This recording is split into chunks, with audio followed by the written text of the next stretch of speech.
Welcome everybody to DAT Poker Podcast, episode 112. It is November 16th, 2021. I'm your host, Dave Schwartz. Alongside an interesting group of cats this week. Let's kick things off with Roscoe P. Coltrane as the producer. Machete.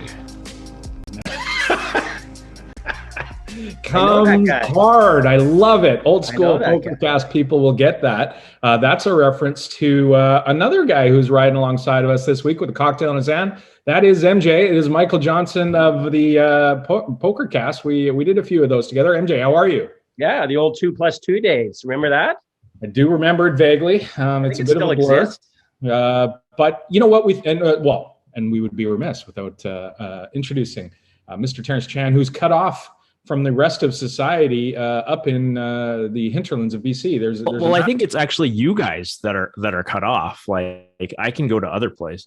I think it's Vancouver that's cut off from the rest of British Columbia. So, unfortunately, Mother Nature has just decided once again she will not be fucked with, and has just decimated our lovely province with torrential downpour and rains and flooding, and just yet another sign of the apocalypse. And so, maybe I've sent an errand boy to line up at Costco, and I think by Friday he'll probably get to the front of the line and be able to buy me stuff. Mother Nature undefeated, and she will not lose this one either. But yeah, we thought because MJ, for those that don't know, MJ follows the main event. It's your thing, MJ. In poker, you probably don't pay attention 11 months out of the year. The main event, you obviously went to the World Series of Poker, played in the seniors this year, cashed.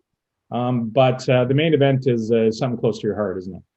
Yeah, every year I still pick things up around this time. Well, not this time, but normally it's in July. But I get super interested when it gets close to main event time. I like the World Series in general, but the main event is something different, and I don't know what it is, but it's unique from other big field tournaments. It's unique from other 10K tournaments, and from other huge payout tournaments. It's as much as they'll do their best to destroy it, it stands the test of time. It's the Jason Voorhees of poker tournaments. It's just you can try to kill it, but it's still number one. I love the main event. I love it. I love almost everything about it. So I want to ask you guys, because when I start watching the main event every year, and I'm the same, I get excited about the main event. I don't get super excited about a random, high roller in Macau or WPT or anything like that. But the main event is the main event. I don't want to change. I know there was some talk about, it's up to me, but I know there was some talk on Twitter about, hey, we should make this a multiple buy-in event. And I'm like, God, no, please don't do that. The main event is the main event for a reason, and people love it because of the fact that its structure is so pure. When I start watching the main every year, I've played in it a few times. I think I've cashed twice. I might have played 4 or 5 times. And I just get so jealous that I'm not there, not playing in the main event. And I want to ask you, Terrence, first off, as a guy who does play and went down for a couple of events, do you miss playing in the main event? Oh yeah, absolutely. This is actually, I think, other than last year, of course, the first main event I've actually missed since 2005. Absolutely, the main event is special. I think it's not just because it's pure and it's no reentry, although that has something to do with it. But I think it is the one sort of true pro-am event. It has all of the best players in the world and also some of the worst players in the world. And you just don't get that. You mentioned these, these 100Ks, 250Ks that take place in, Macau and places like that, Las Vegas.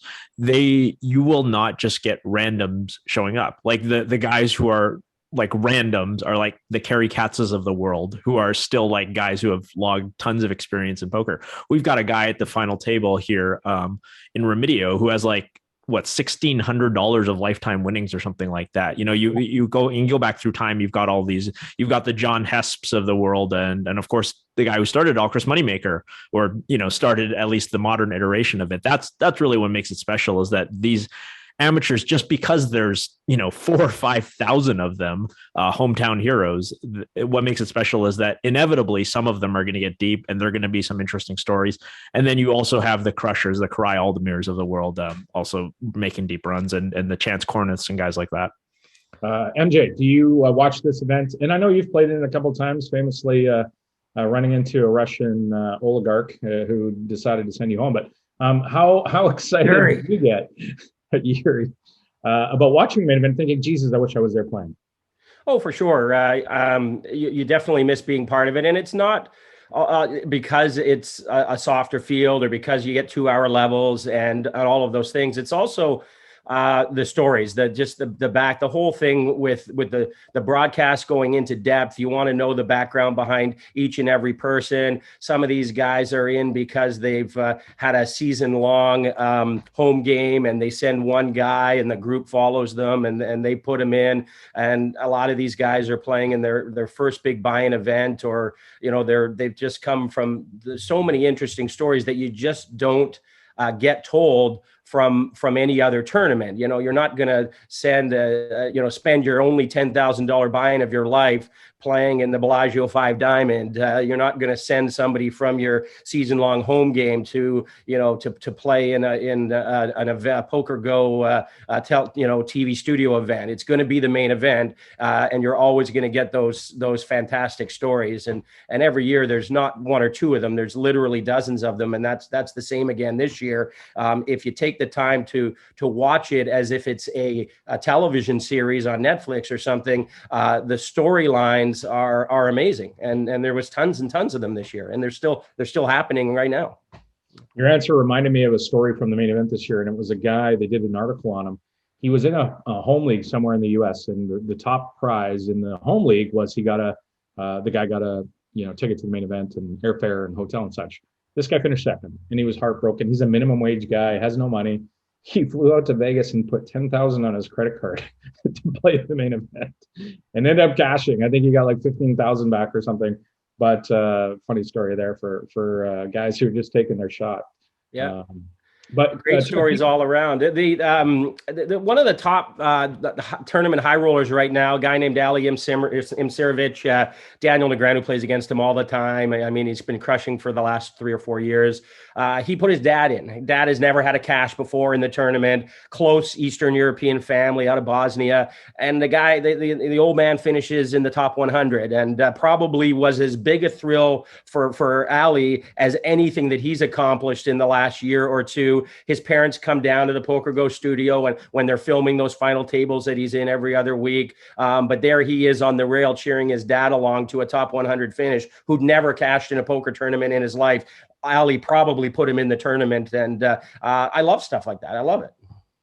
It's funny you mentioned that. And it made me think of the time you and I used to host these tournaments around Vancouver. There'd be $100 buy-in, there'd be 120 people or something, and we'd have fun. And my dad played in one of them. And one of the fondest memories I have of poker is my dad getting down to, I think he got heads up with somebody and ended up finishing second, but he had the time of his life, and just to see him enjoying himself, it reminds me of that story. Terrence, you mentioned Chris Moneymaker earlier, and this tournament is such a long event, right? It gets drawn out with all the day ones, and obviously there's so many people, but Chris really got this one started off with some excitement because he built a big stack early. And I think he was well over $1 million pretty early into the day two, and ran into some trouble. But it really got sort of the tournament on its feet, so to speak, because everybody started rallying around. How's Chris doing? Because Moneymaker going on I think I did a podcast with Remco and Donnie Peters earlier, and they said, the question was, what would be the most exciting thing to happen in the World Series of Poker? Imagine Chris Moneymaker winning another main event. I mean, that would be insane. Terrence, did you get fired up there when Chris was? Yeah. I mean, obviously super improbable for him to win, even when he's among the chip leaders kind of on day 3 or 4 or whatever he was. But yeah, I was getting alerts in sort of my Google News saying that, from mainstream media outlets saying hey, Chris Moneymaker. It was actually a really terrible headline because it said something. It was something like that implied that he'd been a bust, as though poker players are first round draft picks who win Rookie of the Year and then go 10 years and they don't make it in the Hall of Fame. That's not how poker works. And people who write about poker and who don't understand it often go into these storylines where it's oh, this guy was a world champion and then he just fell off. It's no, he just He just happened to win a 2,500 player tournament, and then he didn't win any of the other 8,000 player tournaments that happened after that. Like that's all that happened. But yeah, like that's why it was exciting that mainstream story is going to pick that up, because everybody knows Chris Moneymaker. My mom knows who Chris Moneymaker is. It would have been a fantastic story had he gone even a little bit deeper. But like MJ said, every year you get these stories, these really interesting guys, and one of the fun things while you were saying that, MJ, is I thought about, like, you know, whenever there's 30, 40, 50 players left, the people who are following the coverage, they kind of have like, oh, that guy would be fun. Like, oh, I'm rooting for that guy. Like, you know, even my girlfriend, she like looks over and sort of like glances at the TV and like, I want that guy to win. And, you know, just whatever. Like if somebody catches a little flavor of personality, just kind of catches you. And, you know, that, and you have a rooting interest. Suddenly it's not just like 24 names and a bunch of chip counts. It's actually somebody with a real human story behind it. Yeah, Nick Rigby will be a guy we probably talk about later. And that was a guy that a lot of people were rooting for. I want to get your guys' take on the whole 2-3 off thing. But the other mainstream story, along with Moneymaker, of course, was Doyle Brunson. And Doyle, 2013 was the last time he played in the main event. He's 88 years old now. Obviously, you know, Doyle isn't perfect, but he is still a legend of the game. And, you know, he got TV time galore both days that he was playing, built up a big stack on the first day, made a couple of pretty memorable laydowns, once folding a straight to Jason Kuhn's flush, and then another time folding trip aces to a full house, you know, in some pretty impressive spots there. It probably will be his last main event. I mean, he looked, I don't know if you watched the late night coverage with Ali and Nick, but he was looking pretty fatigued at the end of both days. You add the TV on top of just playing for 10 or 11 hours and being mic'd up and the lights and all of that. It was probably pretty rough on him to play in those two events. But, you know, I thought he put on a pretty good show as far as entertaining longtime poker fans over day one and day two. It was a memorable return to the main event for Doyle Brunson. It was so impressive because, you know, you talk about those two hands. The most impressive thing about there was that they're laydowns. I mean, this is a guy who plays really big cash. You could be, and is, you know, at his age, you could be he would be forgiven if he just punted it off. Right. Like in either of those, you know, either of those spots. I mean, just most mortals would have called. And for him to make those laydowns, drawing upon those years of poker experience. But you're right. Like the fatigue, having a 9-day tournament that plays so many hours is just it's such a huge disadvantage.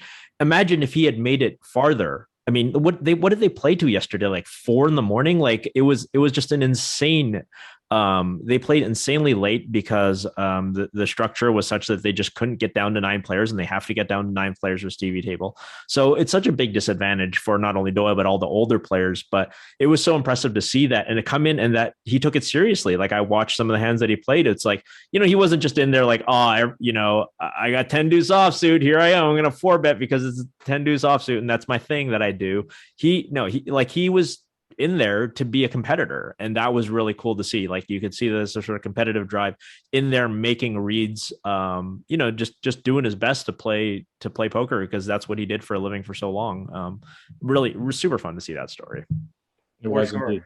All right. There was lots of blasts from the past, and that's one of the other things great about the main is that, you know, guys that have been out of the spotlight or just don't play that much anymore will still make that appearance at the main event. Steve Zolotau made a deep run. David Levy made a deep run. You know, we saw some online legends. New Hizzle with 2 final tables got deep into it.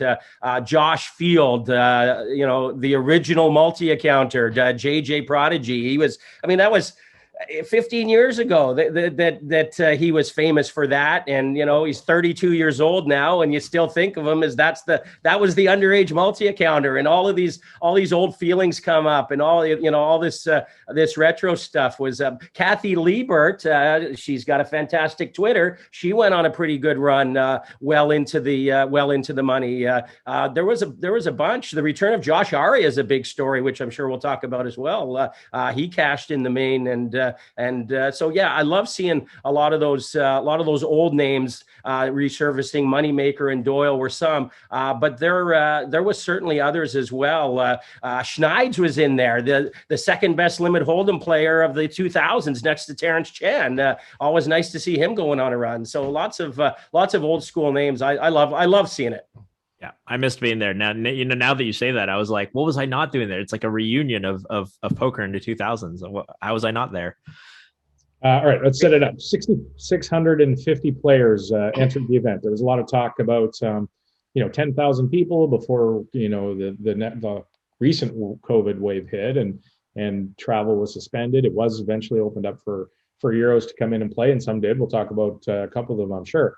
But 6,650 runners, pretty good result considering everything. Terrence, what did you make of that number? Yep. It's a number that stands there. I mean, it's only slightly below average kind of for the last, 10 or 15 years. So considering, like you said, travel restrictions, that Europeans could basically only play one day. I mean, if they wanted to start on a day one, they had to start on 1F or 2 ABC or ABD or whatever weird thing it was. Like they're so hard to get into the United States, so much effort, and probably, a lot of people book their main event plans like months in advance, and you just weren't able to do that if you're not from the United States, or, maybe from Canada, or, you have like the few people like Yuri and Benny Glazer who did their quarantine in some other countries so that they could come to the World Series of Poker. But those are only going to be like your most hardcore professional players. The vast majority of people who would come for the main event, there's probably, I would say you could probably throw another 1,000, 1,200 people had this not been a weird COVID year. And then not even the travel restrictions, just the people who are scared of catching COVID in a contained place, which is another topic we'll hit upon shortly. But there's got to be at least a few hundred of those people who just, were worried about catching COVID and either exposing themselves or their family members to COVID. And I mean, I think 6,650 is a fantastic number. Had you asked me, a month and a half ago to take over under 6,650, I probably would have bet decent on the under. Yeah. Well, there's a lot of Euros that come over and don't have the role to play in the main event and get in based playing on satellites or having a good run in preliminary tournaments and that. So the only Euros that would come over, or South Americans or whomever, that were allowed to come in the 11th hour were people that literally were 100% going to be playing in the main. So you just don't get that feeder field that you would get on any other year. So many people come a week or 10 days before, and if they build a roll or win a mega, then they're going to stay and they're going to play the main, and that's probably another 500 to 1,000 entries. Australia maybe only might account for a couple hundred people in the main event every year, but they can't come. Period. Like they can't leave their block. It doesn't matter. They can't they're not allowed at the Crown Casino right now. Yeah, exactly. So there's a significant amount of the population that just is not eligible or whatever to play in this year's main event. So 6,650 is a great number. So November 9th, 2021, that never happens again, right? That's a one and done where you've got an option where you can buy in for day 1F with 60,000 chips at 100, 200, 200, or you can buy in for day 2 ABD for 60,000 chips at 400, 800, 800 in level 6. And some people actually chose option B. Something like 100 people chose to go for the higher blinds and buy in on day 2, even though they still had the option to buy in at a much lower blind level. Number one, I mean, what do both of you guys think about that, the decision-making process that goes into those two options? And number two, can this ever happen again? No, it shouldn't. Higher blinds, but also importantly, MJ, I think there's a weaker perceived field, right? Because the people who played day 1 ABC are going to be drawn from the American pool, and the people who play 1F are going to be disproportionately drawn from like the professional foreign pool. Because like you said, people who are going to play 1F more disproportionately, people who've got $10,000 in their pocket as they get on the plane over. Obviously, there's going to be some people who win late satellites. There's going to be Americans who can't take time off work. There's all these kind of stuff, but disproportionately 1F is suggested to be the tougher field. So you have, as you mentioned, the trade-off. You could come in at 100, 200 with a starting stack against a tougher field, or you come in with still how many I don't even remember how many big blinds it 80? was, like 125 big blinds or something like that on day two, and play against presumably softer field. And that's, I guess, what I think 290 people bought directly in the day two. Of those, I don't remember the number that bought into the earlier day two. So some people would have had to buy into day two because just their flights couldn't make it. They couldn't make it on time because they weren't allowed in the country till November 8th. It's not always easy. You're traveling internationally. There's probably multiple stops to Las Vegas. It's not like just because the United States opened their border on November 8th, you could get your Zagreb to Las Vegas direct flight. You probably had a few stops along the way. So yeah, so 290 people bought in directly to day two, a decent amount. But I think that's a big part of the decision. It's this sort of hypothetically easier field, whether it's true or not. If you decided to play the day two, A, B, and D, I think it was. So Terrence, dynamic was bananas. 10,000 and you were going to pick it. You wake up on November 9th and you're going to go play. What decision do you make? I mean, I would definitely play the day two field. I mean, I want the softer opponents. I'm also not like an elite 300 big blind, no limit hold'em deep stack player, right? Like I think if you're an absolute crusher, and especially if you're, you're the kind of player who plays better against the better players, then maybe you play very well at 300 big blinds deep plus, then maybe you want to choose the tougher tougher 1F starting date and play deeper and try to accumulate that chip stack in a sort of grindy way. But if you're the kind of player who, knows what you're up against, knows that there's going to be amateurs, makes good reads against amateurs players and weaker professional players, then you jump into that 2A, play a little bit shallower, but you still have plenty of room to maneuver because you still have a lot of chips in this thing. So but personally for me, I would unquestionably play the softer, theoretically, day two. I wonder how many people are watching this, though, and saying, Terrence, what are you saying? Wouldn't all of the bad players have busted out on their day one? 25% of the field's gone. In theory, wouldn't it be the better players that have survived to day two? And some of those better players are now having big stacks and they're wielding big stacks. You think that despite the fact that they've made it through 10 hours of play, they're still weaker players than the guys that haven't played a hand yet? I mean, that's a great point. There's definitely going to be a survivorship bias, because the guys who are really punting, like, they're not going to be there in day two, like you said. So I think there's arguments to be made both ways. I think that's a totally reasonable point. You're right too, that if you jump into the day two, the better players are going to have more chips, and that's going to be a tough thing to fade. Yeah, I mean, in general, it's tough to say. I mean, nobody really knows for sure. Nobody knows how tough any of the fields are. That's another one of these fun things about the main event is there's no math answers to this. There's only sort of feel and intuition, and there's no real data mining that can really go into this. It really is a one of the few remaining true kind of feel problems that's not really solvable by pure math in poker. And then that's another fun thing to do is, what day do you play the main event? That is very much a people question, not a math question. So my answer to Donnie and Remco when they asked me what the most exciting thing that could happen in the World Series was for a female to win the main event, for a woman to go deep and win the thing and have sort of capture the attention of the media and people outside of the poker world. Even just make like the final three, because I mean that tends to be when a lot of the eyeballs are on the thing. The year we had Gail Bauman and who's the other young woman who you guys know better than me. MJ's good at this. It wasn't Leo Margits, I don't think. Might have been. No, but the year that the two women finished like 10th and 11th, and the whole world was just crushed because that was supposed to be our time to win the final table. Even if a woman did make it with like 12 big blinds and then she like just shoved ace queen and ran into pocket tens and it ran out, I don't see that doing like a whole lot for poker. Obviously a woman winning the main event would be huge. I think if you had to like pick a woman, like if it were like Liv Boeree or Jennifer Tilly or somebody like that, I mean that would obviously be absolutely insane, but any woman of course would be amazing. I mean I think that would be great. Just even making the final three would get that shine, because you have that 9 play down to 3. day, and then you get that extra news media cycle picking up on the story, and you get a lot of the eyeballs that tune in for the final three broadcast if she were to make it. But we didn't even really get a great sweat this year, unfortunately. A few years we've had a good sweat with a lot of women making the last 2, 3, 4 tables, but nothing came up dry this year. It's been a bit, yeah. Dragana Lim ended up in 64th, I think, was the highest finish. I have a theory, it's probably wrong, but I have a theory that they're playing 2 poker tournaments at the same time, and it's affecting their ability to go deep on that 5th or 6th day.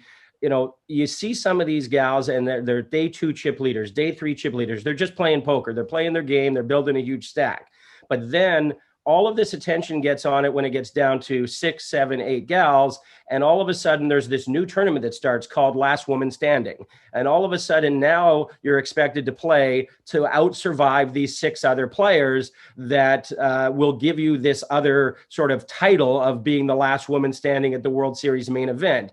And because of that, you maybe are now playing a little tighter. Maybe you're trying to just survive because you want that title of last woman standing. Whereas if that wasn't a thing, then you might just play poker and you might continue to build a big stack, go for the final table, go for the win. And if there wasn't that secondary honor, if you will, that the media puts so much emphasis on, the last woman standing, that I think it affects their play, or it could affect their play. I mean, I don't think it's a thing. I don't think that when there's like 5 or 6 women left, I don't think any of those 5 or 6 women are thinking about being the last woman standing. I don't think they care. I think they're trying to make a deep run. I think it's possible that the last woman standing herself, once she is declared the last woman standing or whatever, maybe feels that additional pressure because the camera is always in her face. There's 3 reporters flocking over every time she plays a pot. I do think that's going to have some detriment and some pressure on your game, but I don't think there's any sort of like X chromosome lasts longer that happens. ICM lasts longer that happens when the last, I don't know what you think, Adam, but I don't think any of the women who get that deep, because you're usually down to, if you're one of the last 4 or 5 women left in the thing, there's only a few hundred people left in the whole tournament. And you're probably just thinking, oh my God, I might win the World Series of Poker main event, or I might get to the final table. I think that's more what's on your mind rather than, hey, there's somebody else with a vagina over there. Yeah, I mean, I wonder, like, obviously none of us have been in their shoes to understand how people play, how males play against them. But when you're playing in the World Series of Poker, in main event, and you're down, as you said, Terrence, you're down to the short strokes. It seems like, if I'm playing against a female, all I can speak is for how I would do it, and I would just treat them like any other opponent. I wouldn't be trying to pick on them unless they were weak or whatever. I'd be characterizing them through their play rather than their sex. So I don't know. I mean, it's, again, we don't have that experience to be able to talk about it, but it doesn't seem to me like that would be much of a thing unless it's a completely over the top kind of douchebag guy who's going to be a jerk about it. Yeah, like I said, I could see the last woman standing feeling the pressure of being the last woman standing. And, MJ mentioned Doyle being on the TV table under the lights, like he has to deal with that additional thing, that I could definitely see that being a problem, because if you're the last woman standing, there's an excellent chance you're going to be on the TV table, and your play is going to be scrutinized much more carefully, which is itself unfair because they're not just going to scrutinize a random man in the same situation. I can see that being a problem, but yeah, I think it is just, I think it's mostly just bad luck that we haven't had women make deep runs, and also a fact, of course, that women are only a couple of percent. I don't know what the exact numbers were this year, but historically they've been going down and down. I think the peak was about 6% during the height of the poker boom around, 06, 07, 08. It was about 6% of the field was a woman. And now I think that's gone down substantially to like 2 or 3%, or maybe even less. I think, it's like everything else, doing a better job of getting women in the game and, finding ways for women to be able to play main event. Again, there's a lot that goes into it. It's imagine I'm a dad. I didn't want to be away from my kids this long. I can't imagine how much harder it is in a lot of families for a mother to be away for this long to play the main event. So there's just, a lot of systemic problems that are going to make it hard for women to make deep runs. Douchebags, Adam. Yeah, go ahead. You brought that up. Where were all the douchebags this year? There was a significant lack of asshats and villains. If the one thing that this main event was lacking was the typical grumpy poker jackass. There's usually a dozen or so of them. There's a few, good verbal battles. And there was none of that. It was a love fest. I love your hoodie. Apologies for knocking you out. You're a really good player.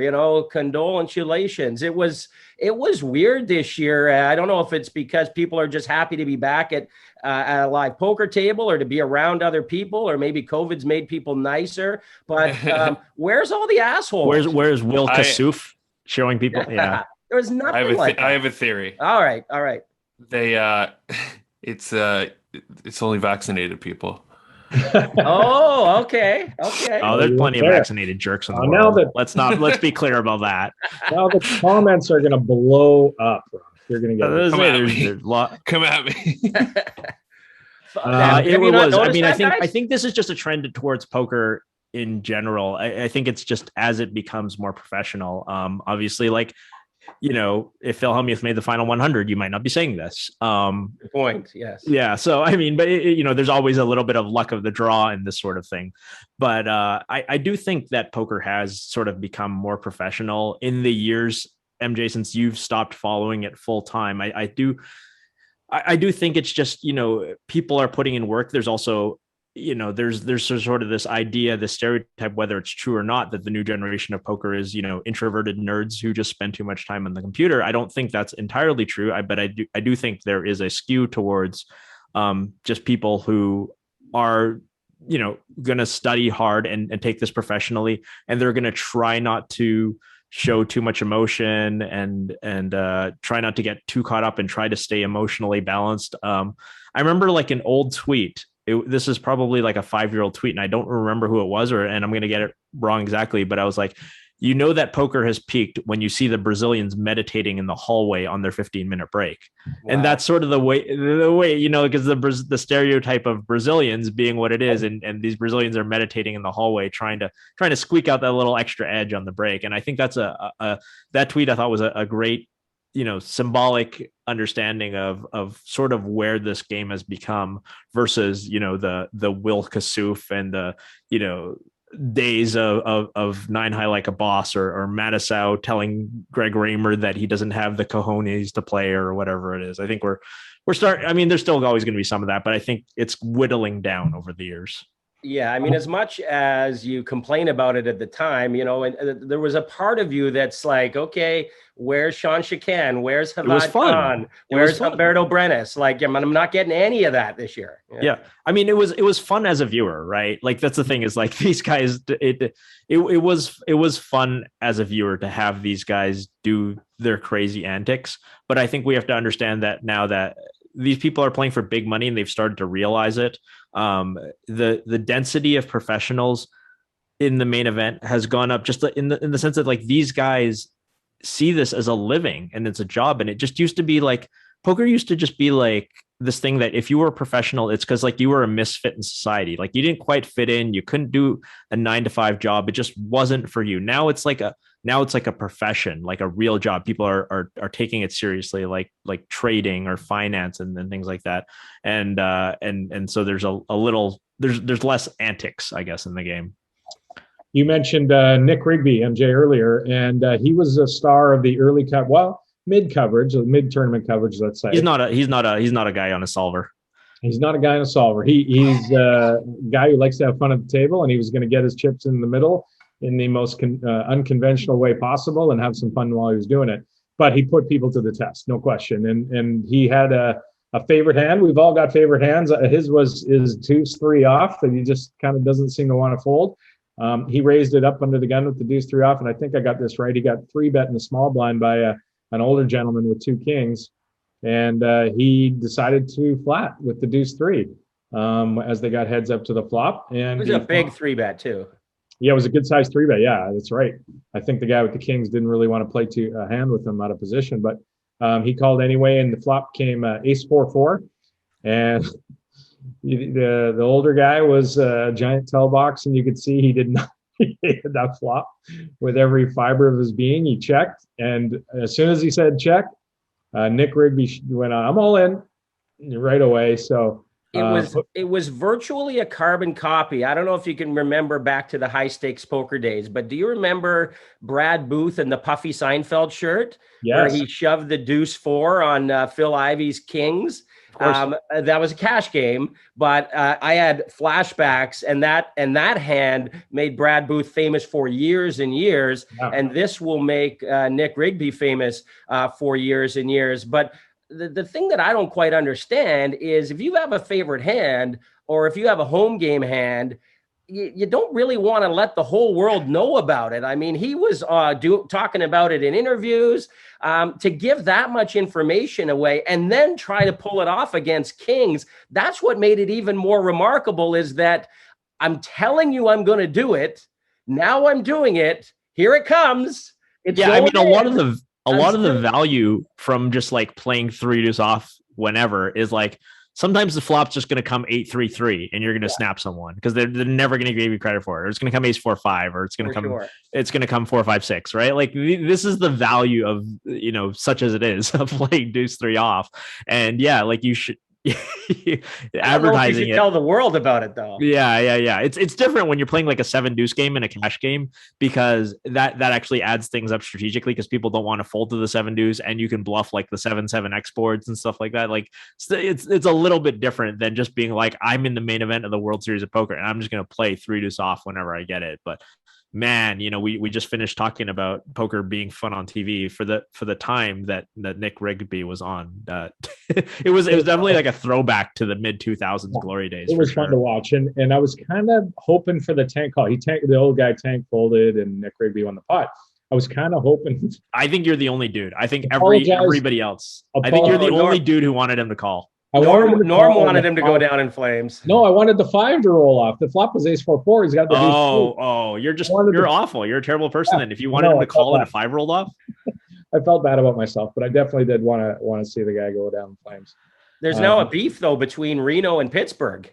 Oh, is there? It's the dirty because diaper. In Pittsburgh they call it the dirty diaper. And apparently this deuce 3 game, the cash game at the Pepper Mill in Reno, which is their version of the deuce 7 game, has been around for forever. They call it something different, but they don't call it the dirty diaper. I can't remember the name of what they called it. Anyways, they're now both claiming that this is their game. It's like different cities claiming who started the wave in sporting events. Now it's who started the deuce 3 off game, and Pittsburgh says it's them. Reno knows it's them. So it's who wins in a fight, Reno versus Pittsburgh? Who wins that fight, Terrence? Who in between the city of Reno and the city of Pittsburgh? If Pittsburgh gets to pick somebody, Reno gets. It's got to be Pittsburgh, right? They're steelworkers. Yeah, I think they're like a -700 favorite. Yeah. Didn't they have the steel curtain, Adam? They did have the steel curtain. Yeah, I think they're good. I know the owners of one of the biggest MMA gyms in Pittsburgh. Like there's a chance that I would know, but the guy they would send, and it wouldn't be good news for Reno, I don't think. We'll just put Steve Friedlander. We'll put Reno Doc in for Reno. He's played in that game. Yeah, there you go. The skinny. It was called the skinny. The skinny is the deuce. That's what they. Terrence, do you have a favorite hand? Do you have Terrence is too mathematical. Do you have a dirty? I've always. I mean, suited wheel cards are just like the best. Like, it's just got to be suited wheel cards. Okay. They just hit, and they're so much fun. Yeah, I mean, I'll take any of the ace deuce, ace 3, ace 4, ace 5 suited. Gotta have an ace though. You're not doing it with the deuce 4. I mean, 5-3 suited is great too. Okay, I mean, Waterhead. 5-3 suited. Actually, I'm a little bit mad at, because if you watch my limit hold'em final table, 5-3 suited was. I'm not a big fan of 5-3 suited when you're opening under the gun 7-handed to limit hold'em, but still can't be too mad at 5-3 suited. It's still fun.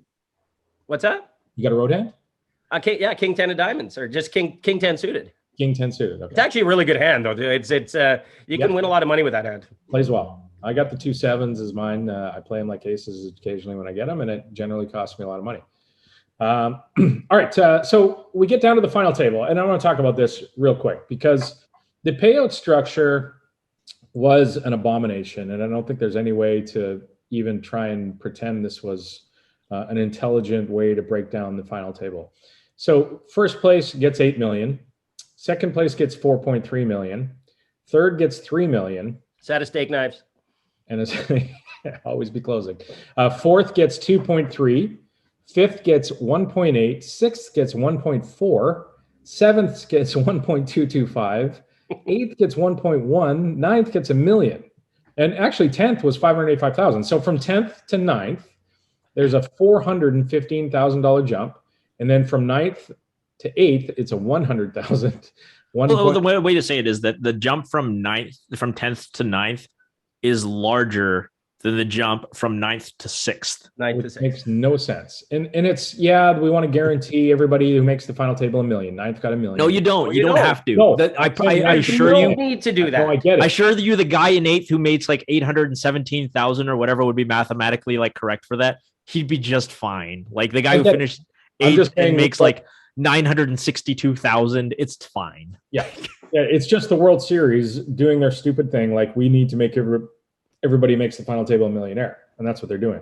And it's for who? Tragic. What are they doing that for? There's no ESPN anymore. There's no primetime broadcast condensed down to try and. It's like one line in their press release, right? It's like literally gets to be one sentence in their press release that like the last 9 players all made. It isn't going to make more people watch. It's not going to make more people want to play in it. It doesn't improve their brand in any way. Whatever they think the value in having every person at the final table, it's offset by so much by the downside of what happens from 11th to 9th place and that poor commentary crew having to commentate 5 hours on the bubble as those people want that pay jump from 585 to 1 million. Or even say second and third place. I mean, we go back to the top. I mean, obviously, yeah, you win second and 4.3 million. Nobody's crying over you. But in that's probably supposed to look like 5.5 million. And third is probably going to look like you're just you can't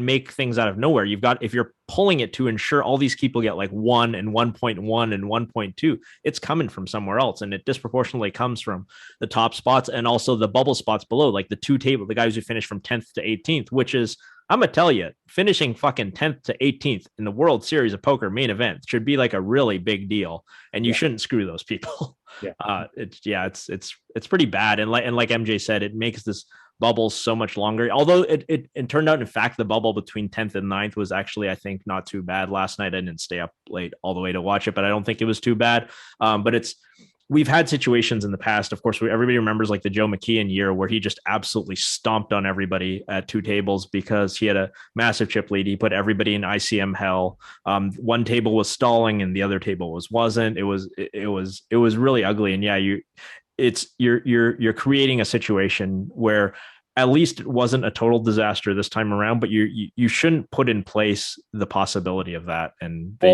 yeah. And what this did actually, or what it's going to do, because they're playing the final table right now, and there's a massive chip lead, and we'll get to the final table participants in a second. But 6th through 9th being such a small jump here and there, the short stacks don't have that ICM pressure to ladder now. And it changes I don't think the World Series of Poker really kind of thinks this through about how badly this changes the way this final table is going to play out. Because you're likely to have some of those guys that got that big pay jump that held out. They got the gift from the 12th place finisher who got tangled up in a pot with the chip leader. And they backed their way into the final table. Now they're at the final table with a short stack, and they're going to go probably from 9 to 6 players in no time because those guys have nothing. They've got nothing to gain anymore. There's literally nothing to gain to go from 9th to 6th. I think the World Series of Poker is trying to relive their glory days of the 2006 Jamie Gold $12 million first prize when the World Series of Poker exploded. Like it went bananas. poker boom, bigger than ever, largest tournament. And, remember they used to brag that the first prize was bigger than Wimbledon and the Masters and the Formula One and every major sporting event combined. Oh, and then there's the World Series first prize. And this is what we hang our hat on is now $8 million. You take all those other events, you add them together, and our first prize is still even more than what that is. And I think they're stuck in that era of 15 years ago when they had $10 million plus first prizes, as if they can't, and they can't let it go for some reason, even though it's 100% the wrong thing to do. Yeah, I think that's about right, because I don't remember what year it was, the first year that they guaranteed everybody $1 million. But I don't know that they've been able to go back from that almost, other than, of course, 2020, where you had the 1,700 player field and the hybrid online tournament and stuff. I think they're sort of seeing it as, if we pay ninth 925,000, like that's a step backwards. We're not doing that anymore. I think MJ's right, and it's unfortunate because, like you guys said, it doesn't buy a single thing. Nobody cares whether ninth is $1 million or 900K. It makes absolutely no difference to anybody. Finishing ninth in the main event is a fucking amazing accomplishment. You get your 15 minutes or whatever it is on TV, and you get a sweat, and you had a hell of a ride. You beat 7,000 or whatever other people. Like, it's okay. It doesn't matter whether it's $1 million or it's $925,000. Who cares at the end of the day? Yeah, the guys who care are the guys who came 10th and 11th, who should have made a lot more, and the guys who come 8th, 7th, and 6th, who should have made a lot more. Mm-hmm. It's tragic, and the World Series obviously doesn't care what I or you guys think, but they just have to do better.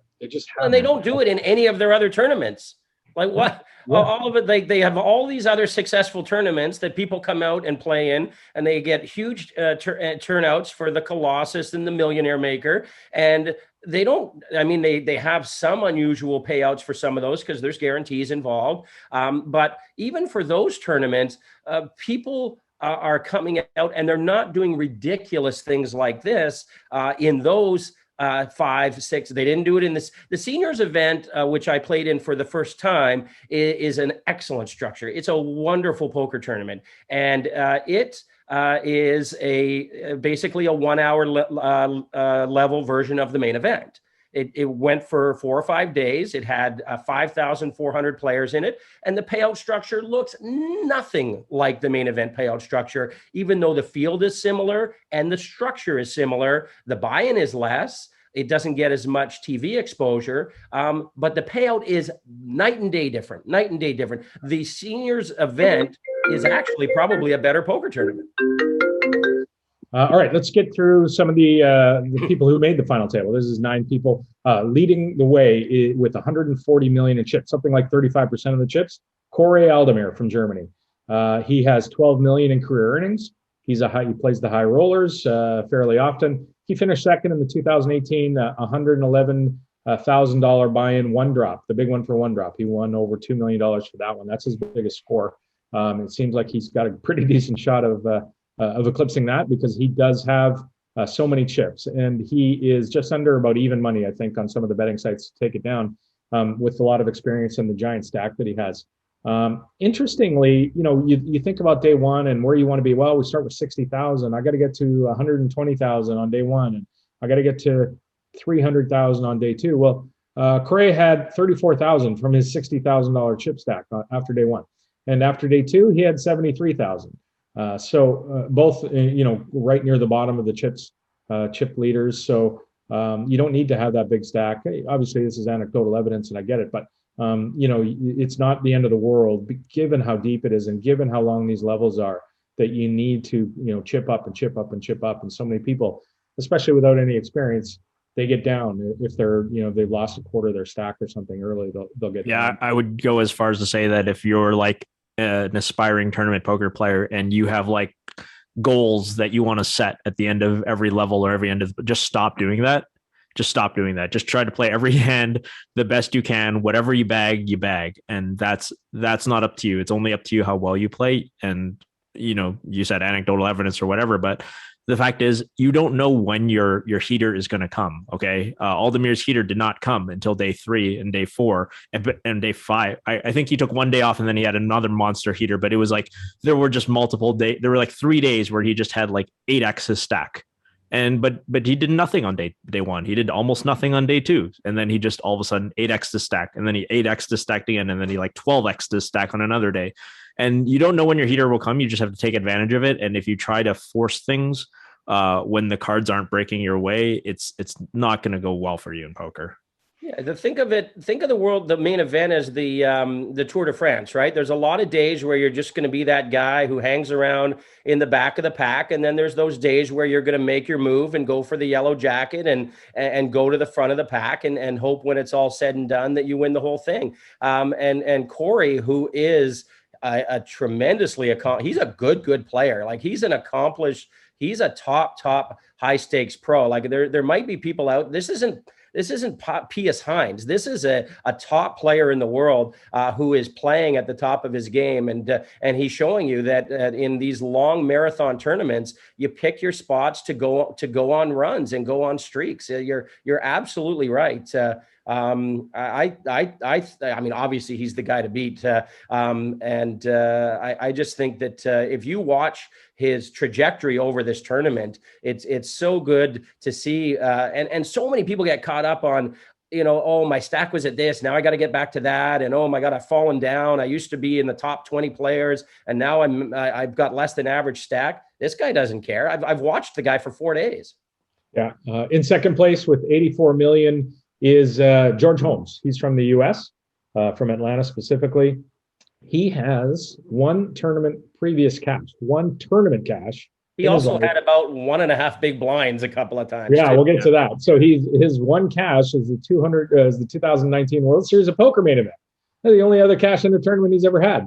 He finished 213th or something, but obviously a deep run in the main event as well. So he's cashed twice, both in the main event.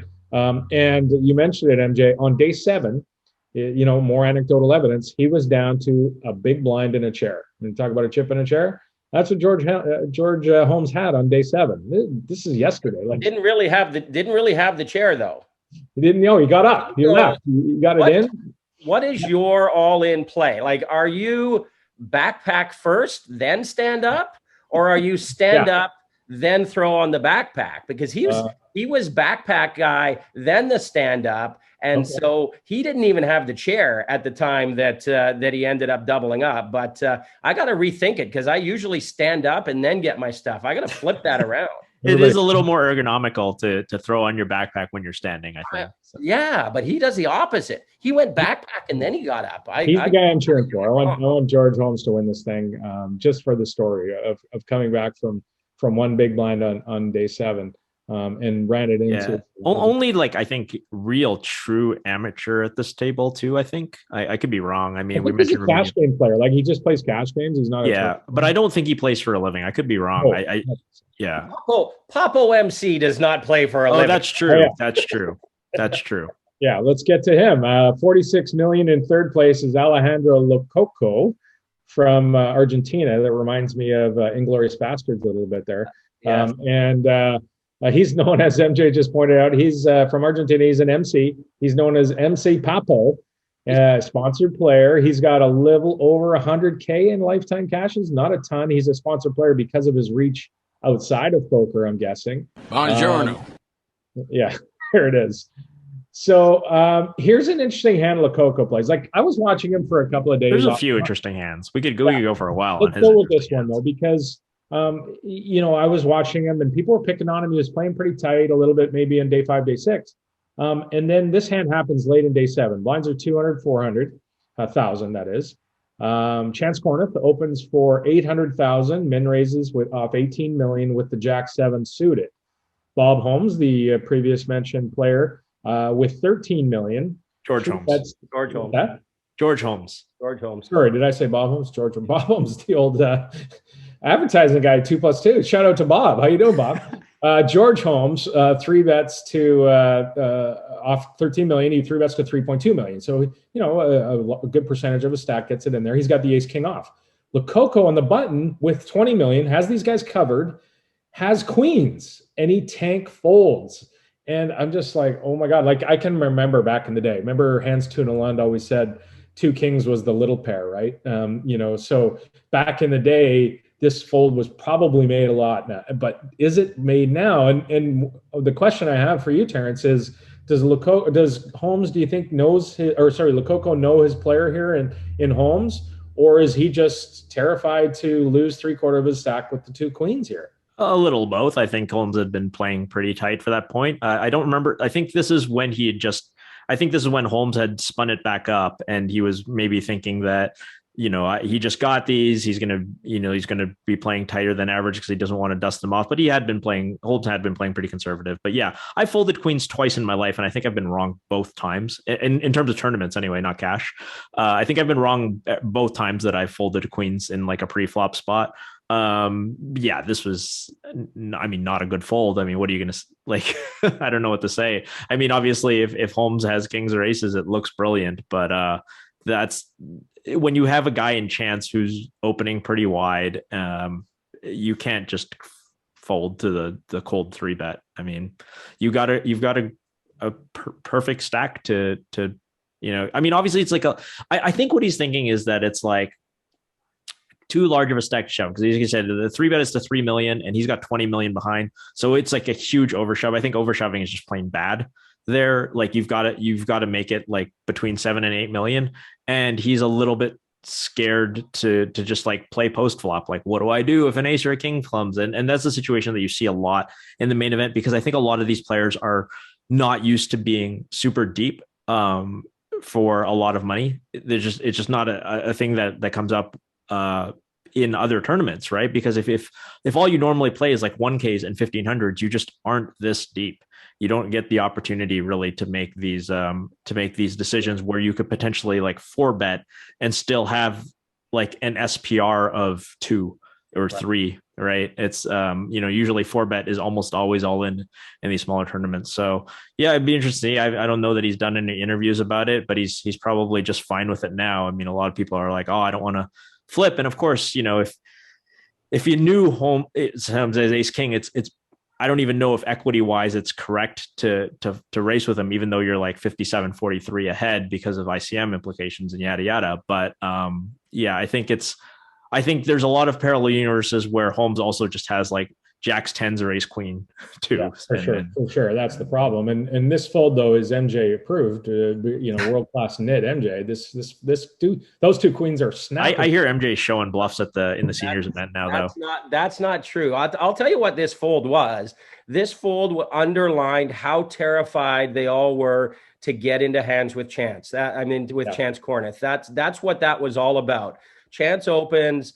Holmes 3-bets, and he's looking and he's saying, no matter what I do, I might have to deal with Chance. But if you 4-bet, that's like half your stack then anyway, right? Like how much poker is there left to be played for sure with Chance, right? And like he's just opening, he's flatting, and then Chance 4-bets, and I just think the intimidation factor with Kornuth was massive. At every table that I watched, he was getting away with a lot. And he was chipping up based on reputation, based on playing style. That guy loves seeing flops. He loves to beat you, after with a board out there, and everybody knew it. And I think that was the big X factor in that hand. I just don't think there's enough play. I think he's afraid of Holmes. No, he's not afraid of Chance there. I think he's afraid that Holmes has woken up with a big hand. I don't see. I mean, obviously, if there's a chance that Chance, has a big hand or outplays him after the flop. But I think the concern of this hand is with the 3-better, not the original opener.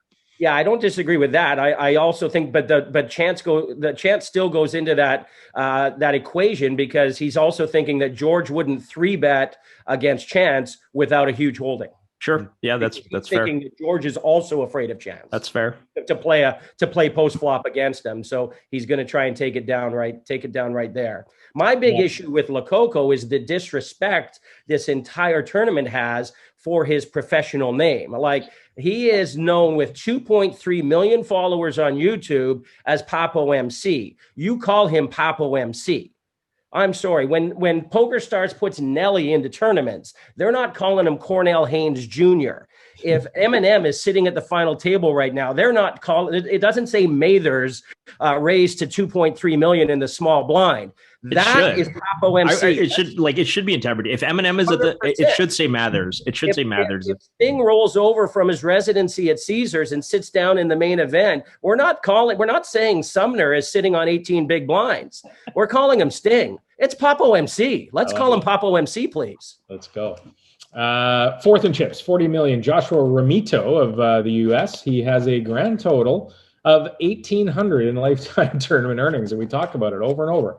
This is the tournament for guys who don't play poker. And this, I'm not saying Joshua doesn't play poker. I'm saying he doesn't play tournament poker. He probably plays cash game poker, but fantastic that a guy can make it to the final table with exactly 1,800 lifetime earnings. Let's fire through a couple of these here. And this is just, sorry, before you go through the rest, but I want to point out why, this is why it's such a great spot for Kry Aldemir, because not only is he the chip lead with 35% of the players in chips, number 2, 3, and 4, they are not elite professional poker players. No disrespect to any of the guys. They've all made good moves. They've all made great plays. But we are talking about, Holmes, who's definitely an amateur player, Papo MC, who is there because he's famous, and Ramito as the next 3 chip leaders, who has 1,800 in lifetimes winnings. He's literally already cashed for 3 extra zeros almost at this point. So what a fantastic spot where not only are you the overwhelming chip leader, but you think the other guys will probably just stay out of your way. At least they're not going to try to battle for dick swinging, authority to see who gets to run over the smaller stacks at this table. So, I mean, that's why Aldemir on the betting lines is practically even money to start the day, which is, I don't think I've ever seen that before, but it's not unreasonable either. The next best player is probably Chase Bianchi in 8th, right? Like if you look through some, if you look by accomplishments, at least in live tournament poker, then it's Chase. If you look by beard, he is literally. If you look by beard, Chase wins. Yes. Jack Oliver with 34 million in 5th. He has about 100K in live earnings. A player from the UK, likely has a lot of experience over there playing cash games and stuff. I'm not going to get this one right, but with 24 million is Osgur Sechemish. Okay. Close. 166,000 in earnings. Quads over quads, baby. He had the hand of the tournament. He flopped. He played a hand with pocket sixes. The flop came 6-4-4, and he had 1 out. He did not flop anything. He got flopped against. Imagine being on the soft bubble at the main event. Some guy flops quads against you, and you end up at the final table. Somehow. Was the that was the funniest hand because nobody wanted to bet. He didn't want to bet his monster full house. The other guy didn't want to bet his quads, as often happens when 2 people have monsters. And by the time they got to the river, and then of course he turns the quad 6s. So now you've got 2 sets of quads, neither of them bet, and you've got 6 people still in the hand when the river card gets dealt, and somebody finally puts some chips in the pot on the river, despite 2 guys having had quads for the last 10 minutes. It was a wild, wild hand, and it was on TV. It was great. In 7th is High Park. He is got 17 million from the United States. He a former Marine. He's chip leader after day 6. Ends up being one of the short stacks at the final table. In 8th, with 12 million in chips from the U.S., the aforementioned Chase Bianchi, friend of the show, friend of the pod. He's I think he follows the show and watches it. So, I think he's been following all of us for a long time. Great beard. Friend of the Foster world. So he's taking whatever money he wins in this, and he's got this foundation for the guy's fostered 12 children in the last 2 years. Wow. A living saint, and now he's got some finances to back up his philanthropy. So what a tale this guy would be if he could go. Also bringing back open limping. I don't know how this, but bringing back open limping. I was just like, I was like, I can't not cheer for the guy who's going to bring back open limping off of like a 40 baby stack. Like and he plays fast. That's of course the other thing. So I was like, the open limping is one thing, but the fact that he played fast and made every decision quickly, he took a lot of the stigma out of putting people on the clock too. I mean, he's at least doing his part because he's calling people for the clock, and he's not afraid. Like if people want to confront him about it, he's always polite. He's always nice to everybody. Can't think of one time where somebody where he was out of line or he did it to be rude or anything like that. But he's just like, no, poker's a game that's meant to be fast. And this is a debate that's happened in the poker community where it's like, oh, these people, it's like, you have the right to think about all of this when there's so much EV and there's so much money in play. And it's like, well, everybody else in the tournament also is playing for a lot of money. And eventually you can't forestall the thing forever because eventually the blinds go up. And if we all have 12 big blinds, it's no longer a skill game anymore, guys. So like, we can't keep just tanking on every decision. So aggressive clock caller, fast player, open limper, was cheering all the way for Chase for sure. I will say it's been pretty good as far as the tanking goes. The pace has been very reasonable. I've even got it in the background right now, and I've seen very few tanks. I think Ramon Collegius was a bit long on a few of his decisions. Halverson, who's actually won a bracelet and ended up 15th. He was trying to ladder the pay jumps and he was getting some dirty looks. He was the guy that's super obnoxious. Yeah. He was wearing the fishing hats, he had the Titleist hat and then a different one the next day, Raiders fishing hat. He was getting a bit of stink eye for sure, but I mean, that's the worst kind. If you're tanking because like your decision is tough and you're not sure what to do, that's one thing. If you're just tanking for pay jumps, like I'm just sick of it. I'm just over it. I put out a tweet that was that after the bubble broke on day 3, and I woke up on day 4 and I looked at kind of refresh the results, see who's in it, see if I know any friends. I was just like, good luck to everybody who did not stall on the main event bubble, and for the rest of y'all, like I hope you just get cracked. Like I hope you get bad beat in the worst possible way. Well, and that's where the TV table comes into your strategy, because he could actually, not him specifically, but you could see when the overhead camera was moving from feature table 1 to feature table 2, because they could tell that there was a hand brewing on a big pot brewing. So if you see all of a sudden that camera that's above your table moves quickly over to the other table, something big could be going down there. And all of a sudden your 10-second decision becomes a 2-minute decision because you're hoping that maybe there's an all in at the other table because the overhead camera just went shooting over to the other table, and that goes into the decision making. So again, where the broadcast can actually affect the tournament outcome in some ways. For sure. The Chase Bianchi thing's interesting because both him and Matt Jewett, who made the final 3 tables as well, were dealers at the same tiny little poker room, the Red Dragon up in north of Seattle. They used to deal poker at the same small poker room, and they both made they were originally poker dealers and both made the final 3 tables. And Matt Jewett, who actually got a fair amount of TV time, had the absolute line of the event late on day 6 when we were down to about 37 people and they announced 3 hands left in the night.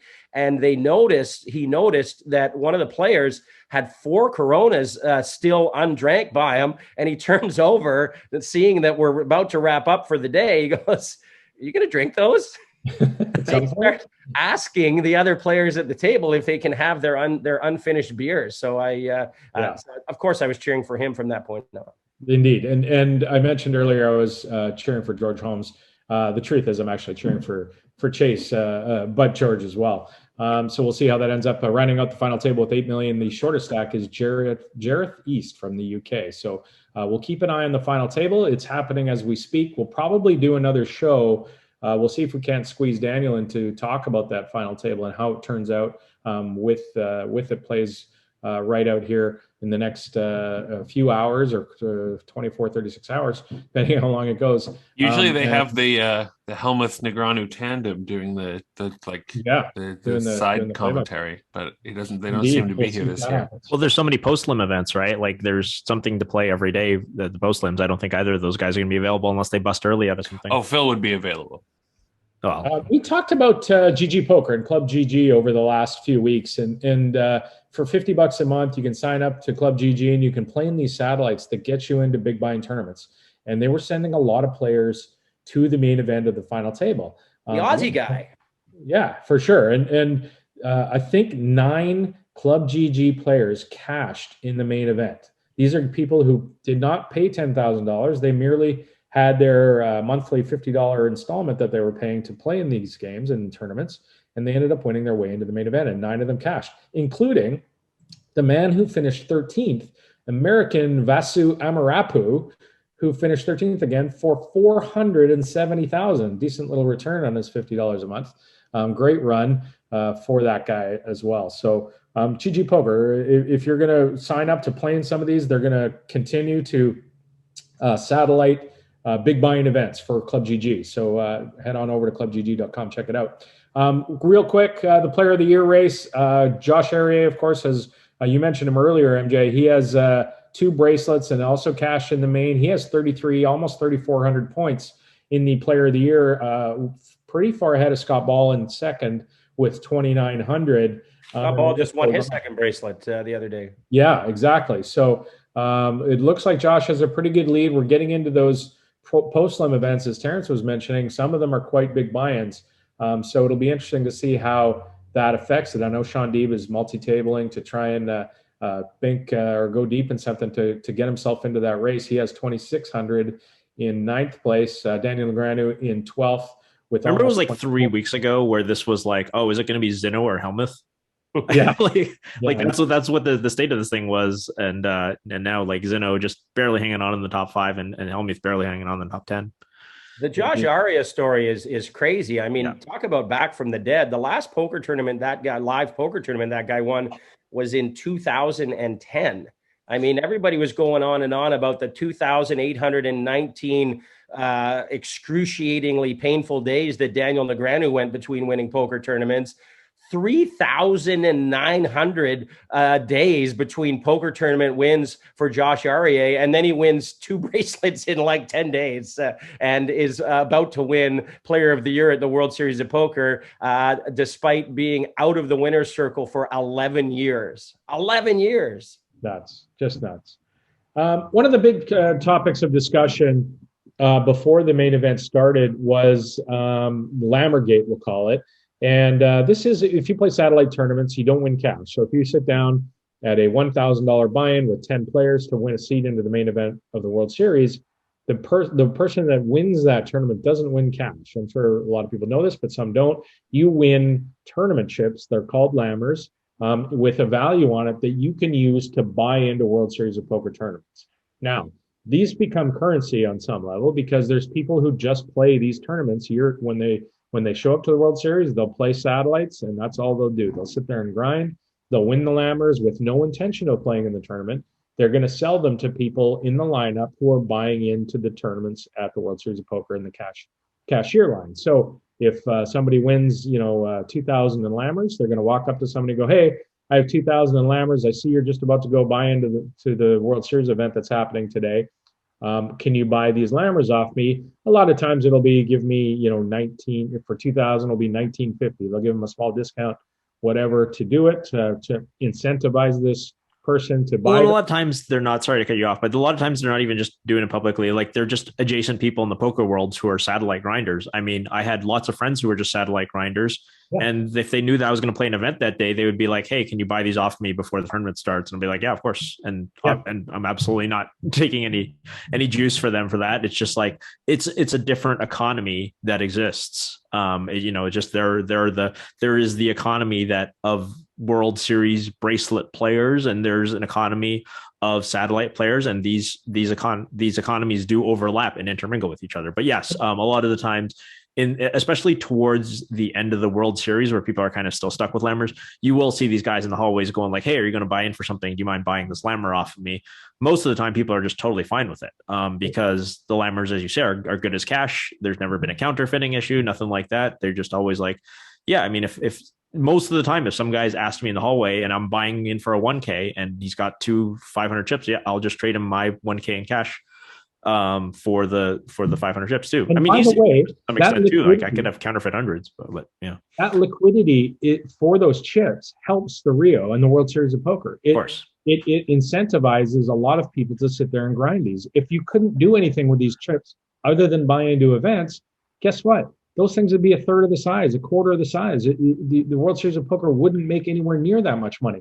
So when they come out and they've decided to saying that the cashier, the World Series of Poker, came out and said that they're not accepting satellite lammers for buy-ins unless you can verify that you won them yourself, which is insane because they know exactly what the economy is. They know that people are doing this. They know people have accumulated these and can't prove that they're, they've bought them or sold, whatever. They're not theirs, and it's completely unethical. And this one tilted me so hard. Well, just to be clear, I mean, I think to some extent it's unclear of the status, right? So where this all started was Shane Schlager, Shaniac, of course. Speaking of old school online grinders, he tweeted out that the World Series cage was not accepting satellite lammers for buy-ins unless you can prove that you bought them yourself or you won them yourself in some mega satellite or whatever. Now, I could easily see this being a situation where he went up to the cage and said like, "Hey, I have these lammers," that he had just bought off someone, registered for some tournament, and they said no. And then maybe he asked for supervisor and they said no. And then he's just like, WTF, fire this out on Twitter. And then probably 10 minutes later, some other guy showed up with lammers and was perfectly fine, because we have heard of cases where the cage was accepting the lammers, just no problem at all. But it's if it's the case that people are being turned away and not having lammers, then yes, then this is just a straight up money grab, because every year they know that the lammers are going to get lost. I mean, people will just like have a lammer in their backpack and they'll forget about it and they lose all their value at the end of the year. So they're making money off of it automatically. It's like a gift card that expires. I mean, yeah. There are restaurants whose entire business model, they don't make a penny. Their whole business model is, we're going to sell gift cards that people are not going to use, they're going to expire, or they're going to lose them. And that's how we are going to make a profit and stay in business. And They're taking that restaurant gift card or retail gift card or online gift card model, and they're trying to convert it over to their business. They do not have to have lammers. You have a total rewards card.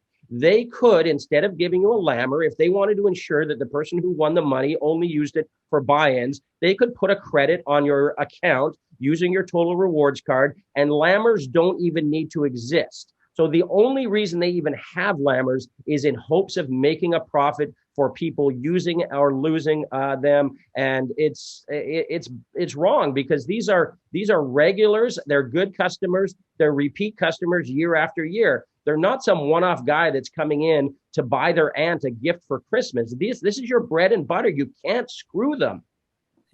Yeah, it was terrible, and I didn't really see if that continued, or if, as Terrence said, people were allowed to. What the bad thing about this is that, to my knowledge, the World Series hasn't come out and said anything on this at all, and the World Series is notoriously bad at making public statements when there's controversy. They could just cut this off and say right now, like, oh, that was like a mistake from the cashier that you dealt with, Shane, and that lammers are good. They didn't. They're continuing to try to have this both ways by there probably still are usually taking lammers on the down low, and it probably depends on like who the person is, and there's all this kind of like shady shit that happens, honestly. And that's what's really frustrating about it. If they just came out and say, no, we'll take lammers, of course we'll honor our own lammers. Okay. But maybe there's some sort of like, they're worried about money laundering regulation, or their lawyers have told them not to say that. The fact is they haven't acknowledged it at all, one way or the other. Even if they did come out and say, yes, this is the policy, it always has been the policy. We're sorry that in the past that cashiers didn't verify, but from now on, we're putting down our feet and we are going to enforce this policy. And you better not buy lammers from anyone in the hallway. I would at least have more respect for that, because at least they came out and said it and they let people know where they stand. Instead, they continue to run these satellites, and you could just they were running satellites after the main event had started, right? So after day one of the main event, so you could play a 10K satellite, and yeah, there's the 10K RAS in like 4 days, so maybe you could you won your mega satellite playing No Limit Hold'em, where I guess you're going to play the 10K RAS now. That you're running satellites after the main event. The vast majority of the satellite money is going towards the main event. You're still running these events and providing no clarity at all as to whether these are fungible or not fungible. And that's the real hard problem. It's just a complete lack of communication. Just come out and say one way or the other. We'll take them at the cage. We won't take them at the cage. Shouldn't exist. They should not exist. I mean, these casinos know every single penny you spend. They know how much you lose in the pit at blackjack. They know how much you spend at Hash House at Go-Go at 1 p.m. on a Tuesday afternoon. It's all on your account. And any money you make in a satellite or a sit and go should also be sitting on your account if they really are serious about your winnings and they're non-transferable. Then make them non-transferable with the same click of a button that you use for every other penny I spend at your properties. Yeah, it's terrible, and gosh, I hope that they don't continue to do that. Well, we'll see. One other thing that was talked about was, and I know we're getting short on time, but I want to get through a couple of these things. And the Chance Kornuth, we talked about him before. He made a move. I don't even know if we can call it a move. I hope we can all agree that this really wasn't much of a thing, and we can move on pretty quickly. But he had a decision on himself. He had a big stack of chips, and he cut a bunch of chips out from his stack and made a move with two hands to the side on his. It was a pump fake. It was a pump fake. Well, he didn't move them forward. He moved them sideways, and that's the thing, right? I know there was a lot of people saying, "Oh, this is a terrible thing," and I'm just thinking, "What are you talking about?" He was moving chips around his area sideways. He didn't move them forward. Even it wasn't a forward movement with chips, and yet was he trying to get some sort of read on his opponent? Probably. But he's not even close to crossing the line here with his rules from the several times that I watched it. I couldn't believe that people were actually saying that, there should be some sort of penalty to this. Terrence, what did you think? Well, there's a few things here. It's like there's two questions of, is it against the rules and should it be against the rules, right? Oh, and then, well, yeah. and then if we can go further and break it down and say, okay, if it's not against the rules, like, should it be against the rules? But also, if it's not against the rules and it shouldn't be against the rules, should we at least do we think it's even like unethical at all? And you've taken the side that there's absolutely nothing wrong with it. And I think there are reasonable points of view. So Chris Brewer was, I think, the young phenom who's been kind of coming out and crushing lately. He came out and said that there should be penalties for moving your chips in a way such that you make your opponent think that you're calling or raising for reads. And I think, Adam, you described accurately. He put both hands around his chips and he moved them sideways, which is like, not forwards. Forwards is an angle. And we all agree that like forwards is a super scummy thing to do. And it's probably arguably against the rules. I think most people, I shouldn't say most people. I threw up a poll on Twitter because I was sort of curious what most people thought. But I gave three options. The option one was what he did was totally fine. That's I think what Adam probably clicked. The second option is that move, as it were, should be made illegal. And then the third option is it should be legal. Like there should not be a rule against it, but we should discourage it. And the result that came out the most was that third one that says it is legal. It should be legal, but you should discourage it. It might be a little bit scummy. And I think I kind of maybe fall on that side because I do think it is a little bit scummy. I don't think there should be a rule against it because it's incredibly hard to make a rule against it. Like how do you determine that, right? But where it sort of falls for me is something doesn't quite feel right to me about a guy putting both hands around his chips. It's not the same as like grabbing one stack of chips and counting it down and looking at your opponent and then stacking it back up and looking at your opponent again. These things feel different. It feels like just a little bit angry because it's not a thing that people usually, if somebody wraps both hands around a large pile of chips, it's to move them into the middle. And I think that the reason it felt just a little bit scummy to me, I'm not saying fully scummy or that he should be penalized or anything like that, just to be clear, but it doesn't quite feel right to me because it's a little underhanded. It's a little deceptive beyond what I think the rules and the etiquette of poker, the norms of poker, as I understand them, suggest. But I mean, that's not to say there's people who disagree with me too. There's other pros like Ryan Ling thought it's totally just live poker. It's not forward action. You think you've been around this game a long time. You think it's totally fine. But I know other people agree with me that it's a little bit gross to see. I love that Terrence has a scummy meter though. Like he ranked it. It was about three on the scummy. Yeah, it's about a 3 on the scummy meter, I think. Yeah.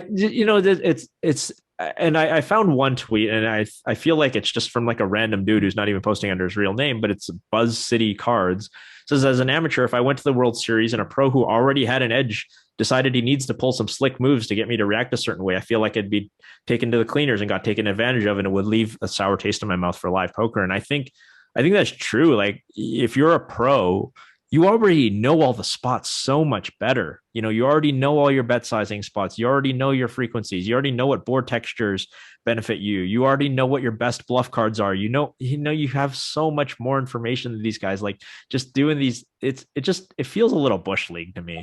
It's dog eat dog, and I just hate taking this stuff out of poker because it makes it interesting. And I don't think he did anything. I know he didn't do anything illegal.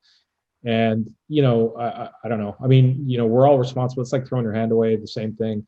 Like, just, you're responsible for your actions. And if that's going to get you to fold out of turn, then gosh, it would never in a million years get me to fold out of turn. I'm the guy who doesn't release his hand until like the pots, the chips are like right in front of me. But I'm not in here for me. Like, I'm in here for like Buzz City Cards 704. Like this is the main event. There are people who play in the main event who have never played outside, like, Bruno's Bar and Grill in the back of like their fucking hometown steakhouse. Like, this is where they play poker. And then like people are gonna do stuff. They're gonna muck their hand, or they're gonna put chips in the pot, or snap call, or whatever, turn their hand over, God forbid. Like, I don't know. It just feels a little like old angle shooty, like stuff that we left behind in the 70s and 80s. All right, moving on. The next thing that was talked about recently was talked about. There was a COVID outbreak, and we waited and waited and waited, right, for the whole World Series. Like, okay, it took to like week 7. It's amazing. Yeah, it's gonna happen. All these people in close proximity. We were both in Vegas. We're all three of us have been in Vegas, and we've seen exactly what's going on there. It's not exactly, the protocols are not exactly being followed to a T. So we thought for sure that there would be a breakout. Well, there was. And and it seemed to coincide with the main event, right? When a bunch of people came into town, maybe hadn't been in town, or they brought something from where they were coming from, and maybe we were asymptomatic or whatever. But there was a breakout at the World Series of Poker main event. Brandon Shack Harris, Vanessa Cade first, actually, was one of the first ones. Chris Hunican was Hunican, I believe is how it's pronounced. And he was positive early in the main event. Daniel Zach tested positive and abandoned his day 2 stack in the tournament he was playing. He did, and he abandoned his day 2 stack well before he got tested. His was the most interesting case because he says, I've got symptoms, I'm not feeling good. He had a 2x stack. I think it was in one of the Stud 8 events as the main event was going on. And he decided big bet mix 20. I think it was 3K big bet mix. But anyway. Okay. Oh, the mix, yeah. And he decided to abandon the stack before even going and getting the test, just based on having some symptoms, to the point where some people were calling for a refund and take his chips out of play, because of the selflessness and because he was thinking of the poker community ahead of his own stack. I mean, for every Dan Zach, how many guys who had built a day 2 or day 3 stack went and played it with sickness symptoms? Probably dozens of them. So that was the most interesting one to me. Yeah, it was incredible. And it was good on the people who also gave him a free roll. I know a lot of people saw that tweet and they're like, okay, you get 1% of whatever I get in the tournament, which feels like the right thing to do if you're one of the players in the tournament, because you know that the Rio is not going to refund him or do anything, even though they should, because the Rio probably stands the most to lose if he did decide, fuck it, I'll show up anyway. But yeah, big big integrity move by Dan Zach, something I don't even know I'd be able to make myself. I wish I could say I would, but yeah, like, people gave him a free roll. Charlie Carroll posted a poll this morning that was like, let's say you're in day 6 of the main event and you with an average stack, and you start to feel a little sick and you take a COVID test and you test positive. Like, do you keep your mouth shut and keep playing, or do you let yourself be blinded off? And it's like, man, like, imagine, like day 2 of a 3K tournament, that's significant money. That's not, don't get me wrong. Like you said, he doubled his starting stack. And he's in the day 2, and Dan Zach is one of the best players in the field of any tournament that he plays. But imagine, yeah, like a lifetime dream, day 6 in the main event, life-changing money kind of situation. How many people would have the balls to step up and say, you know what? I got to sit this one out because I'm a threat to everybody else. I mean, I think I would probably just throw on the N95 mask and make sure not to talk to anybody and keep going on, keep trucking. One of the things we look forward to is the commentary of Nick Schulman every year at the World Series of Poker. And he ended up testing positive, tweeting, came down with the COVID. I thought it was just my body reacting to Ali, referring to his broadcast partner. But it is indeed the 19th. Thankful for the time in the booth and the epic sweat that is upon us over the next few days. See you guys soon. So we don't. And then Ali came to work the next day. And then, yeah, I guess he got tested. We didn't get Nick Schulman at the final table, which of course we all love to hear. Although Jamie's doing a great job. I'm enjoying Jamie's commentary. Well, it's actually Maria Ho that's on the night shift now. Jamie's still working the evening shift with Lon and Norm, and they've brought Maria Ho in to do the night shift with Ali. So right. That was for day 7. We'll see what happens for the final table. Right. We're running late. There was a hand we were going to talk about with Ryan Lang at the 50K Poker Players Championship when they were 3-handed. But I feel like it's a bit piling on. I think even Ryan came out and said it was a terrible fold and he shouldn't have made it. And if he calls it, Jungle Man is out and doesn't end up winning the 50K. So we won't go over that too much. But one of the things, got to pour one out for the Rio. But yeah, that's where we're going to go right now. Got to pour one out for the Rio. You got to pour one out. First thing we got to do is do Room Raider for Terrence's incredible background there. That's what would Room Raider give Terrence's background? I just moved into this house. It's a spare bedroom. It's an office / spare bedroom. Like I'd like it is 8 out of 10 drywall. Don't get me wrong. I don't know who the artist of drywall is, but it is just fantastic drywall. This is when you come out. Like when they repair the roads in like 9 months and you're able to come out, this is the room you and your family are going to be in. This is it. So you guys can decorate it as it is. I don't know what the girls are into these days, but are there going to be like purple unicorns on my roof or whatever? I'm fine with it. Yeah, your daughter will like those. All right, so yeah, that's what we're going to talk about. What are you going to miss? Of course, we're going to Bali's next year. We're done with the Rio. It's getting demolished or built to parking lot. Who knows? But what are we going to miss about the Rio after, I want to say 9 years at the Rio? Is that what? Where's your math? No, it's 13 years. 13 years. Oh, sorry. I mean, it's even more really. It's 16 or 17 years. Greg Raymer won the World Series. Greg Raymer won the 2004 World Series of Poker. And it was most of the events were played at the Rio with only the final table happening. Wow! Yeah, so this is the 18th time I would quite a long time. What are you going to miss, Michael Johnson, about the Rio and the World Series of Poker? Well, the memories for sure. I mean, physically, there's not a lot. I mean, obviously, just the monstrosity of it all. When you first go in there, and you've got the Amazon room, you've got the Brasilia room, you've got the pavilion, all of those areas. We spent a lot of time in the media area, of course, doing shows from there. So obviously, we'll have memories of that. Yeah, I mean, the restaurants were terrible. I mean, obviously hanging out at the hooker bar and getting punched in the balls by Gavin Smith every summer, that kind of stuff you're always going to remember. But yeah, just the poker paloozas that they used to have in these giant convention rooms where all of the online sites would come. And at the height of the online poker boom, where Bodog and Ultimate Bet and the pillow fights. The rest of them were remember the pillow fights? I do remember the pillow. Oh, that was fantastic. What a year that was. I think that was 06 as well. So that era for sure, where the Rio was only kind of a shithole, but it was, just seeing everybody in the hallways and and knowing that everybody was there in one building all at the same time. So a lot of that I think will remain. So physically, is there anything that I'll miss about the Rio? No, not much. I mean, the access is going to be the one thing. Just the fact that it was off strip, it has lots of parking. Even if you might get robbed in the parking lot, it's going to be way easier to access off strip than on strip. So that's going to be hard to find a hotel close that you can walk to that's on the strip. There'll be 5 or 6 properties that'll be a 5-minute walk away. You would think. Yeah, I guess you're taking it from the point of view of somebody who comes in for a couple events, for a week. But if you're somebody who's grinding the entire World Series, I think it's a different story because you're going to be driving. Yeah. I mean, it's M&J hit most of it. It's going to be the memories. It's the friends we made along the way. I'm never going to forget, every friend final table that I've ever sweat and every bracelet that I've ever sweat. And each of my final tables where friends sweat me and I never fucking won. I'm going to remember every single one of those, whether it was 8th or 5th or 4th or 3rd or 2nd, because I've had all of those fucking finishes at the Rio. But it was great because you walk through that hallway and just, I'm not a famous poker player by any stretch, but you become a regular in a place and people know who you are. And it's it's like Cheers. It's where everybody knows your name. And it's just, you go and the head nods in the hallways and you know exactly where the bathroom and All American Dave. And it's a familiar, it's a second home to all of us. It's where you see your old friends. It's where you make new friends.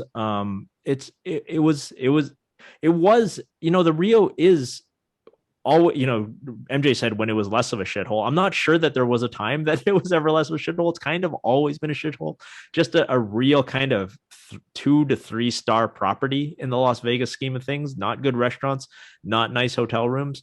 And they charge you they wanted to charge me $30 to check in an hour early the last time on my last trip there. Just the nickel and diming nonsense. Well, the problem with the Rio is it doesn't have the character of the Horseshoe, right? So the Horseshoe was a shithole. Yeah. But it had character. You expected it to be a shithole. Right. And your expectations are the Rio presents itself as the all suite hotel and casino. And they charge you, high end, they charge you 4-star prices with 2-star service. That's the problem with it. But I am still going to miss it, and I'm super nostalgic for it. Like when I busted the last hand of the 6 max limit hold'em, and I realized that this is the last hand of poker I'll ever play in this building. This is the last time I'll ever walk down this hallway where somebody's always harassing me to buy phone chargers. I'm going to miss that. And these were truly like those 15 years. I mean, whatever it is, 15, 16, 17, 18, those years were regress. They were the best part of my adult life. They were formative. I was a kid.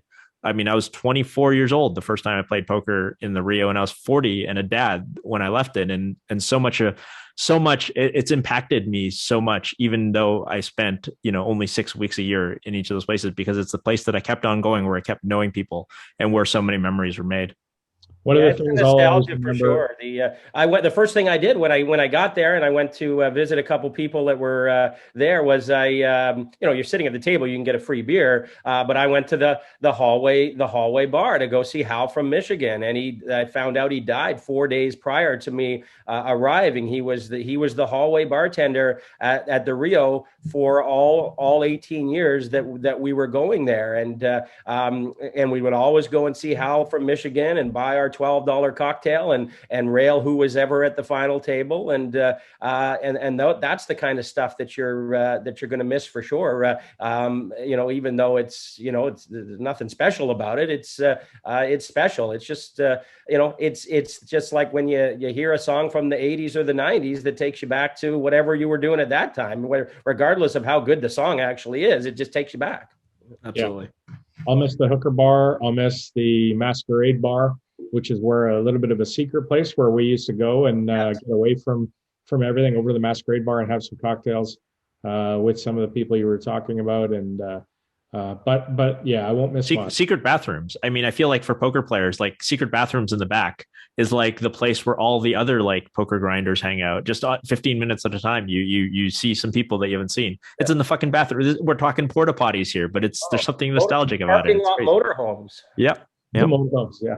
I'm excited about Bally's and what that's going to provide for the World Series of Poker. I'm sure they're going to do a really good job of it over there. That seems like a really good place to end the show. We do have some tweets and some voicemails that we'll definitely get to when we do our main event final table show. But we ran long, and thanks so much to MJ to come on and give his take on the World Series of Poker main event. In 6 years. Much appreciated. First time in 6 years to get you back. I'll have to chop up an compilation. Yeah, we don't even have like a bunch of ahs. You were pretty good today, so we can't cut anything.